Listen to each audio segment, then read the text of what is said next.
Wojciech Terlecki. Primitive state.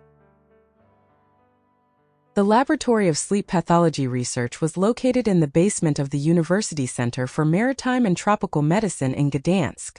The upper floors, serving as the university's showcase, were undergoing renovation and modernization. Meanwhile, on level -2, the space was lit by white fluorescent lamps in clumsy, reminiscent of the 80s plastic fixtures. Occasionally, a fluorescent light starter would malfunction, creating eerie strobe effects. A young doctor examined the brain activity charts of the sleeping girl. At 4 in the morning, he would normally be struggling with sleepiness, but this time, he attentively observed the readings illustrating the patient's condition. Hannah was just finishing her dream. Gradual fading of the REM phase could be seen. It had been 4 hours and 12 minutes since she fell asleep. That was a record for this patient. Lately, she had been sleeping very irregularly and briefly, no more than 2 hours a day. It wasn't due to any superpower. The patient experienced all the inconveniences associated with the illness, from confusion, irritability, hallucinations to metabolic problems manifested by a tendency to gain weight. She was just waking up. She opened her eyes. She smiled to herself and sat up in bed. The door to the small room opened slightly, and light from the laboratory streamed in. "How's it going, Hannah? Did you get enough sleep?" the doctor asked, disconnecting the girl from the cables and removing the cap covered with sensors from her head. "Like never before," she smiled. "How long was it?" "Over 4 hours." They moved to the equipment room. The girl sat down on a chair next to the computer and wiped the gel from her short-cut blonde hair with a paper towel. "That medicine is fantastic," she exclaimed.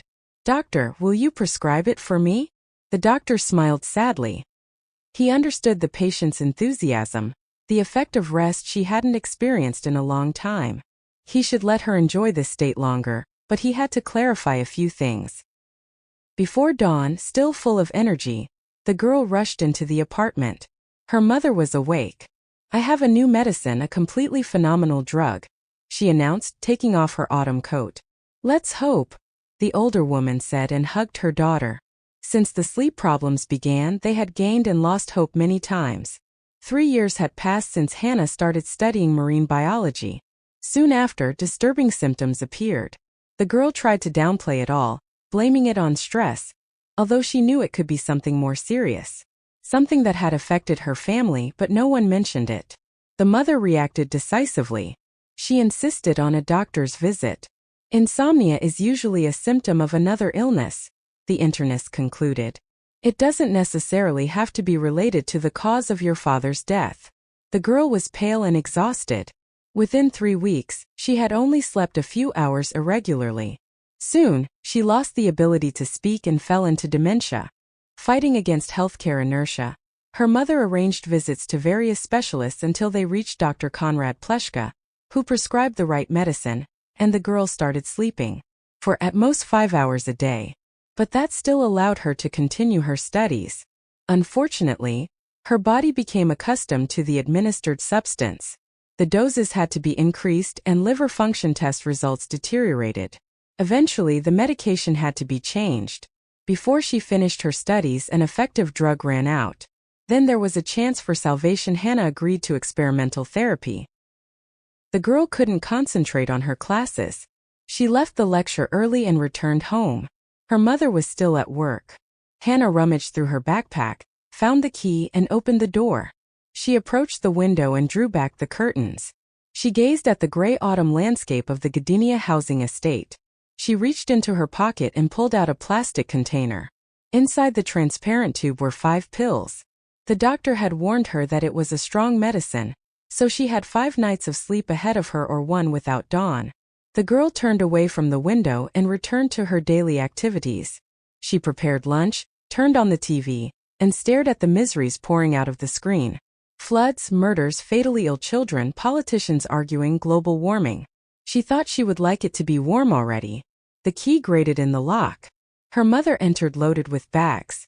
She set down the packages and grabbed her head. "I completely forgot. You didn't give me the prescription. I won't take off my coat. I'm going to the pharmacy." "Wait," The girl stopped her halfway. We need to talk. Let's eat lunch first. The women ate in silence. Finally, the mother abruptly put down her fork. Speak up. I can't stand it any longer. It's about this medicine. It's not available in pharmacies and it's very expensive. It doesn't matter. The previous ones weren't cheap either, we'll manage somehow. Mom, these tablets are produced in small batches. A monthly therapy costs much more than you earn. I'll go to the ministry about this. I'll talk to journalists. I know how to handle such matters. It won't help. My doctor did what he could. He managed to bring in a few tablets. And then? He gave you the medication and sent you home. He ordered the medicine through the medical university. He registered me with a foundation that is supposed to help raise money for this drug, but it will take time and it's uncertain if it will succeed. There's one more option. The girl fell silent, tears welling up in her eyes. The mother got up from the table, approached her daughter, and embraced her. There's no need to cry, tell me what's going on. It can't be that bad. I would have to go abroad to work. The university organizes internships in countries that suffer from a shortage of scientific staff. In addition to a stipend and accommodation, you can also work there additionally. I could earn money for the medicine. So what's the problem? Submit your papers. Mom, I've already submitted the papers and got approval, but I probably won't be able to come back from there. I won't be able to afford it. Pack your bags. Mom, I don't want to leave you alone. The girl burst into tears. It was warm. French Guiana welcomed Hannah with beautiful weather. A young dark-skinned boy named Marcel, a local biologist, picked her up from the Cour-Rochambeau airport. When he shook her hand, Hannah felt like she saw disappointment in his eyes. He was supposed to pick up a young attractive student, but instead there stood a short chubby girl before him. They drove in a rugged car marked with symbols of the European Center for Marine Fauna Research. Marcel, in decent English, explained to Hannah what her work would entail. Some office work and taking care of animals. After hours she could earn extra money as a cleaner. As they approached the fence, behind which stood several unfinished concrete buildings, Hannah noticed a group of people with banners. As they passed them, the crowd became lively. Whistles and jeers could be heard. Don't worry. They've convinced themselves that we're building a dolphinarium here, and that will torture animals. It's hard to explain to them that it's a research facility. Hannah toured the center, which consisted of several buildings and a pool connected to the ocean by a 50-meter canal. At the end of the canal was a lock that closed when the sea became restless. A semicircular amphitheater with seats for the audience was built around the water tank. Marcel noticed Hannah's surprised expression. When we finish construction, you'll be able to observe the animals here for a small fee. We have to make a living somehow, he smiled. Let's go further. They passed through the door next to the audience seats. Marcel turned on the light, and they descended 2 floors down the staircase. Although they were underground, Hannah noticed a row of windows. Marcel smiled mysteriously and flicked a switch on the wall. Floodlights illuminating the bottom of the pool came on behind the glass. There was also a dolphin there, which noticed the people and swam towards them. He approached the window and nodded his head. It seemed like he was smiling, revealing his teeth. Marcel waved to him.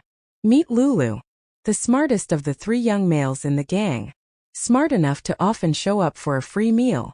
There are only 3 of them? The girl asked. What about the rest of the herd? You know a lot about dolphins? Not much. I'm writing a master's thesis on fish shoals and trawling.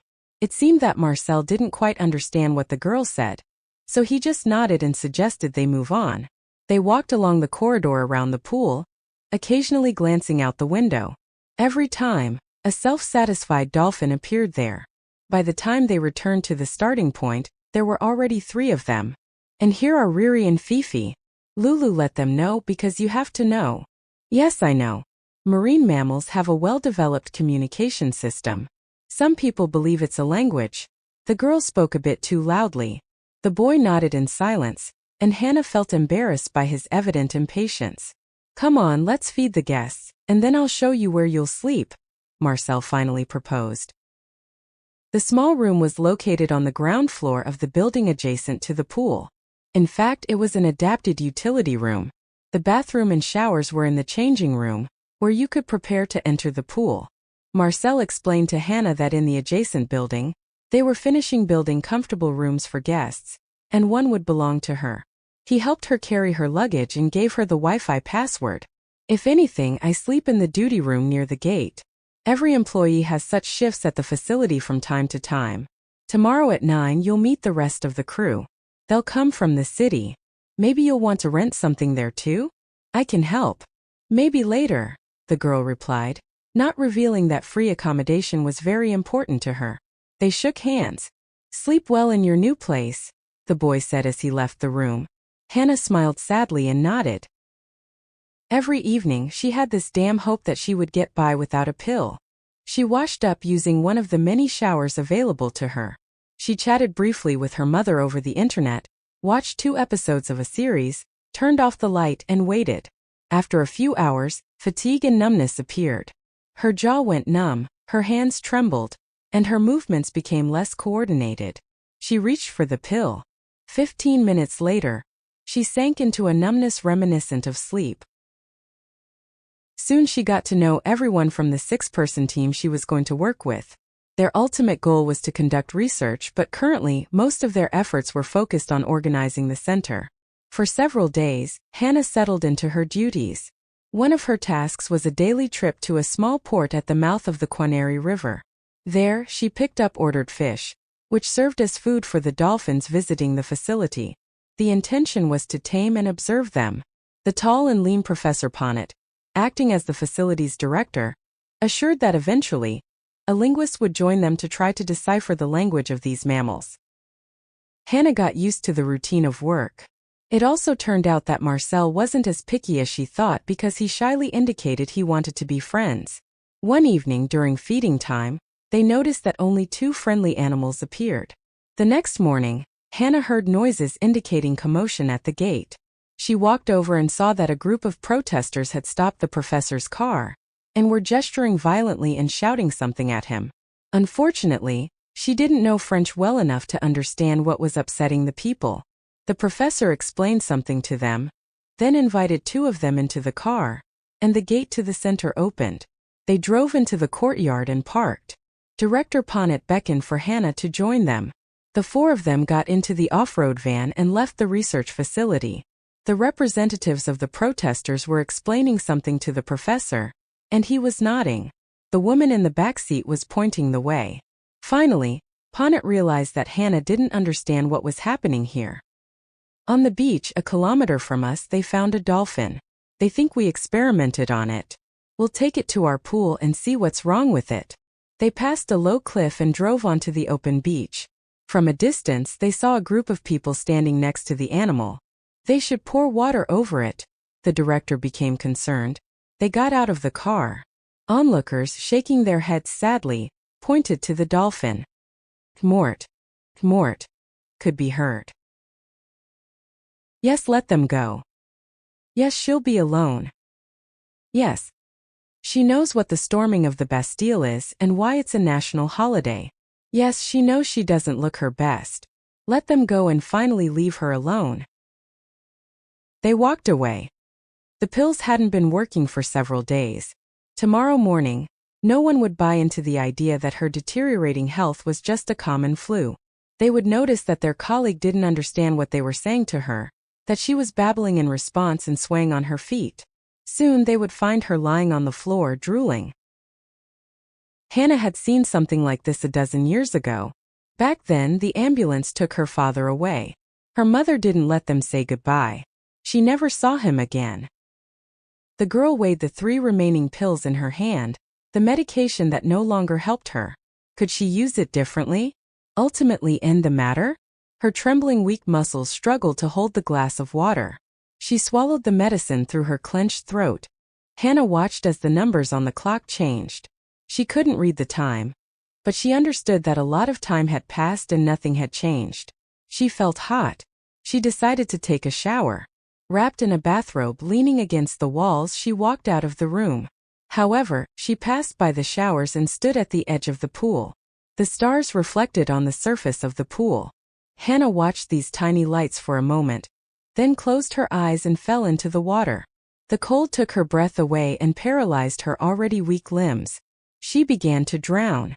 She didn't notice the dark, sleek shape that appeared next to her. Marcel wasn't having a good time. He was worried about Hannah. He didn't want anyone to see that he was very interested in her. What would it look like, a boy from the backwoods making advances to a white European girl? After the fireworks show, he said goodbye to his friends and got into a taxi. He didn't go home. He decided to check on Hannah. Arriving there, he realized that it was the middle of the night, and he shouldn't wake her up. What was he supposed to tell her? Nevertheless, he went towards the girl's room and was surprised to see that the door was open. He peeked inside. The light was on, but the room was empty. There was an unsettling mess in the room. Then he heard a noise coming from the pool area. He ran to check it out. There was no one by the edge of the pool. He looked into the water and saw a dolphin thrashing about near the bottom. A dolphin with arms. A dolphin with a person underneath. A dolphin mating. Damn it! Marcel jumped into the water. With a few strokes of his arms, he submerged to a depth of 3 meters, where he intended to grab the dolphin by the dorsal fin and pull it away from the victim. He didn't have a chance to do so as the animal swam aside, allowing the almost naked body of a woman to rise towards the surface. Marcel grabbed Hannah by the arm and pulled down the cumbersome bathrobe. He dragged her to the surface and the ladder leading to the edge of the pool. He hugged her from behind at the waist and squeezed her diaphragm tightly. Water flowed out of the woman's lungs and breath returned amidst coughing. Marcel pulled the naked girl onto the shore, and to cover his embarrassment he kept talking. You shouldn't swim alone. You know dolphins are aggressive creatures. Males can attack anything that swims. They murder the young of other females to mate with them. They rape dead porpoises. Help me get out, Hannah weakly asked. Marcel slung her arm over his shoulder and dragged her back to the room. He laid her on the bed and covered her with a blanket. The girl shivered from the cold. I'll call an ambulance, Marcel said. No need. Just lay down with me. I'm cold. The sleeping princess awakens, Hannah heard a cheerful voice, and when she opened her eyes, she saw the face of a man dressed in a white coat, with a stethoscope around his neck. What happened? She asked. You drowned in the pool. You were hypothermic. Luckily, your boyfriend called an ambulance. You were in a daze for several hours, but then you fell asleep, and as I can see, you're doing fine now. I fell asleep. Hannah sat up abruptly on the bed. Yes, but that's nothing unusual. You were exhausted. How long did I sleep? Long enough to rest. The doctor laughed, but after a moment, his smile disappeared from his face as the girl grabbed his tie and pulled him towards her with surprising strength. How long the fuck did I sleep? She gritted through clenched teeth. Over 16 hours. Do you want something to calm down? Okay, let's sum it up. Dr. Pleshka looked at the girl on the monitor screen. You're saying that a dolphin raped you at the bottom of the pool. And since then, you've been sleeping normally. Normally for 8, sometimes 10 hours a day. Isn't it wonderful? The girl chirped. Wonderful. He repeated thoughtfully. I may need to talk to some doctors. Or someone else. She doesn't believe me, the girl said in French to someone off camera. Marcel, tell him. A dark-skinned boy appeared on the monitor screen. It's true, doctor, he said. Hannah, come here to me as soon as possible. We need to run a series of tests because until we get the results, I won't be able to sleep. The doctor watched the sleeping girl. This time he wasn't alone. A young biologist accompanied him. What about those dolphins? What's wrong with them? The doctor asked. Young males are driven away from the pod because their testosterone is raging. It's not unusual for one of them to assault a young, pretty woman. Bottlenoses sometimes try to take advantage of old, ugly divers. Marcel smiled. And the other issue, those dolphins beaching themselves? Not only dolphins, basically all cetaceans sometimes do it. So far it's unknown why. Fortunately, we managed to convince the animal rights activists who occupy us to focus their efforts on patrolling the coast and looking out for dolphins. Unfortunately, it didn't help much. A week after Fifi died, we found Riri dead. Lulu, the rapist, was thrown back into the water 3 times, and he returned to the beach at night. We often went on patrols together with Hannah. How often? We went on patrols? That brought us closer. How often did Lulu come ashore? Every 2-3 days. The doctor fell silent for a moment. It seems to me that such behavior could be caused by an illness. Wrong lead. We did an autopsy. And typical worm infections, but other than that, he was healthy. And viruses, prion? Prion would have turned his brain into jelly, and viruses? Hard to say, we don't have the budget for such research. Dr. Pleshka stretched and glanced at the EEG readings of the patient's brain. I'll take a nap for a while because our princess sleeps like never before. The doctor placed the printouts on his desk. In other words, you're healthy, he concluded. Hannah looked at her mother with a wide smile. The women hugged each other joyfully. You seem uncertain, the older woman addressed the doctor after a moment. It's not that I'm not happy about it, but such a quick and complete recovery is strange. Is it about my husband? Yes, your husband had a mutation in the BMAL1 gene. The same type of problem emerged in Hannah. The prognosis wasn't good. We hoped for a miracle and we got one. I prayed for it. The doctor stroked his beard, hiding a smile. Miracles are cool in religion. They remain a mystery to contemplate. Science also likes puzzles because they can be solved. I'm really keen on unraveling this case. The university received a grant for research. Let's stay in touch. And if you need anything, let us know. Marcel took time off. I want to show him Poland, but from the perspective of the ocean we'll be nearby, Hannah promised. Konrad Pleshka waited for the results of his patient's genetic tests. Days passed since he sent the swab to Warsaw. From there, the sample was sent to the USA, where it waited in line for DNA sequencing at a certified laboratory. The phone from Warsaw rang one mid-morning when Dr. Pleshka planned to catch up on sleep after a night of testing a patient with a tendency to suffocate after falling asleep. The diagnosis was simple significant obesity. However, it had to be made to refer him for a gastric bypass surgery. It was a typical case. When he chose his specialization, he was warned about the tedious routine. It's boring work. You have to rule out problems of a psychological nature, adjust the dose of barbiturates, benzodiazepines, or antidepressants, and make sure they don't damage the liver, explained his mentor, trying to discourage the student from his specialization. Konrad hoped to meet such a patient for whom it was worth staying up all night. As a dentist, he wouldn't have a chance for that. So, doctor, the genetic testing technician reported, patient 0 had a mutated BMAL1 gene. The first samples from patient 1 confirmed the inheritance of this mutation, which manifested after the period of adolescence. The second sample from patient 1, sent a few days ago, reveals a normal BMAL1 gene. And? Asked the completely awakened Dr. Pleshka. What do you mean? And? Any conclusions? The technician laughed. We're not here to draw conclusions. The laboratory supervisor suspects some sort of scam. Colleague, I assure you it's not a mistake, let alone fraud. Tell me, what could be the reason for such results? Give me some hint. Maybe patient 1 was CRISPRed in some laboratory. The technician suggested after a moment of hesitation. No, it's not it. Thank you for your help. The doctor ended the call. He glanced at his watch. It was nearing noon, and he should catch up on sleep before his wife, returning from work, brought the kids home. Dr. Pleshka stood at the entrance to the military tent. A battle was raging around him, and he received a call to tend to a wounded soldier. On a bed under a mosquito net lay a British officer.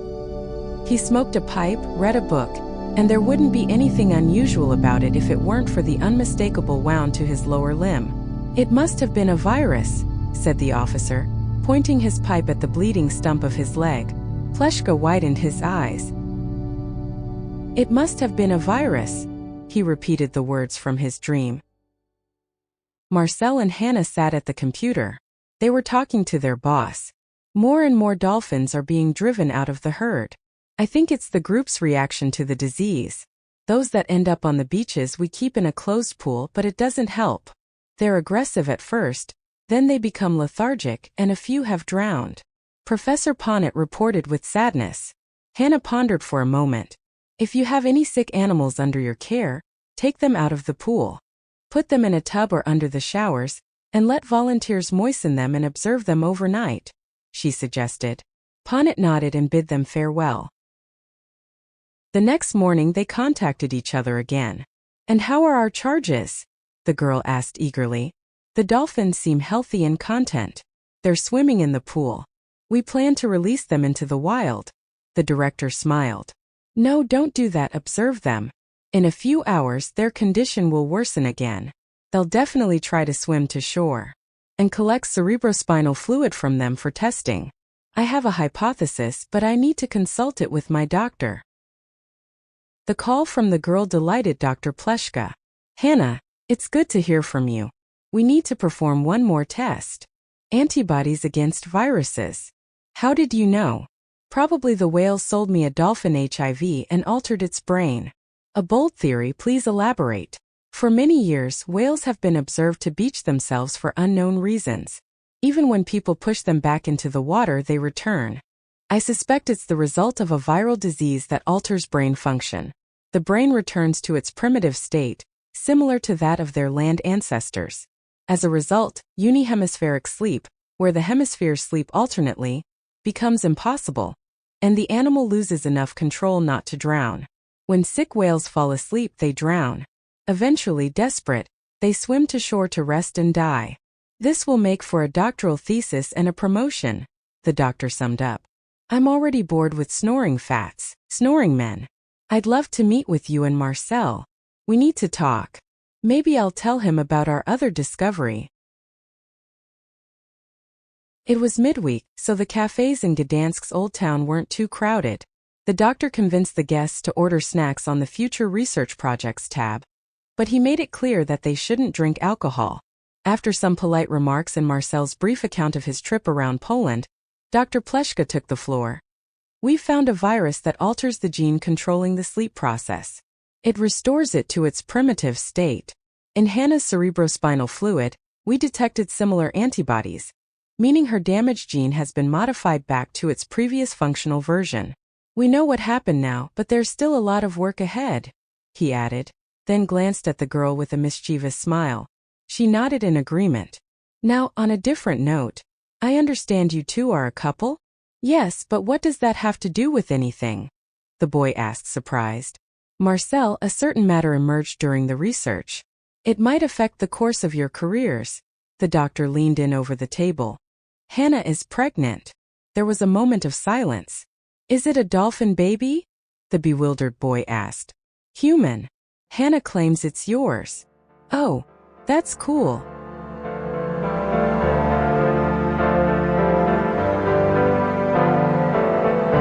In the still of the night when the world is asleep, I'm wide awake in the silence I weep. Insomnia grips me tight in its hold. My mind is restless, stories untold. Oh, the ocean calls beneath the moon's bright gleam, with waves of dreams where the dolphins beam.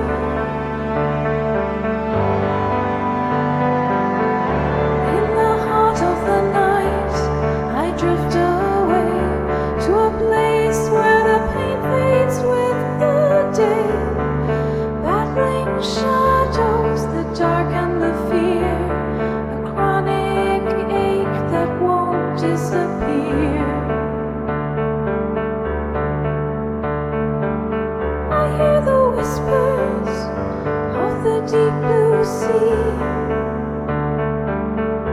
where the dolphin stands, wild and free.